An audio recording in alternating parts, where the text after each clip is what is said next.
Good afternoon. I'm Richard Reynolds, and the devotional for today is Pandemic Curse and Blessings. As the pandemic lengthens to a seemingly never-ending cycle of days, weeks, and forever, two major things have happened. One, many seem to have forgotten the tremendous blessings given this country, for example, Proverbs 10:22, that allow us to endure this ordeal, while recognizing the over 200,000 deaths related to this viral outbreak that started in another country. Many people in the world do not have the food and other necessities of life that we do, and the number of deaths in those countries probably will never be known, nor may their leadership care a lot. And two, many of us are frustrated, some extremely so, some to the point of giving up and accepting no mask wearing as the norm, and allowing natural herd immunity to prevail. Our routines have been altered beyond our imagination, and our viable options are few if we plan to remain healthy. Stress is rampant. For biosecurity reasons, our household, as is true for others, is under a virtual house arrest situation, only going out for necessities. And then we make one trip for several items. When out, one wears a mask and possibly gloves and attempts to ensure a social distance of 6 feet or more. Then, when returning home, we have a biosecurity routine of showering, washing contaminated clothes, putting on clean clothes, and spraying purchases with an antiviral compound.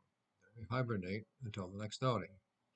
There's also no hugging grandchildren, no socializing, not much of anything. Not fun, but better than is the case for many people. Other people who have to work outside the home may have a similar biosecurity routine.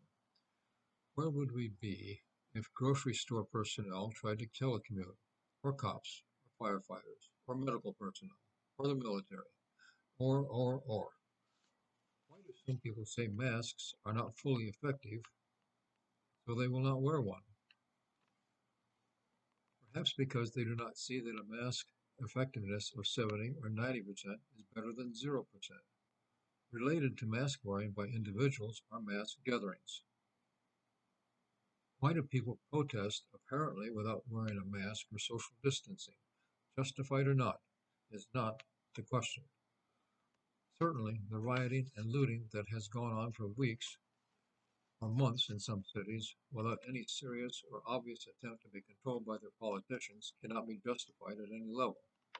Both certainly contribute to the spread of the COVID-19 virus, but this cause of viral spread does not appear to be mentioned by mainstream media. The same can be said for political rallies where masks or the 6 feet of social distancing is not the rule. Why do people not take responsibility for their actions? To paraphrase one of my sons, you are an adult, you make adult decisions, and accept adult consequences. True, except for our infantile population and many politicians. All problems are perpetually someone else's fault.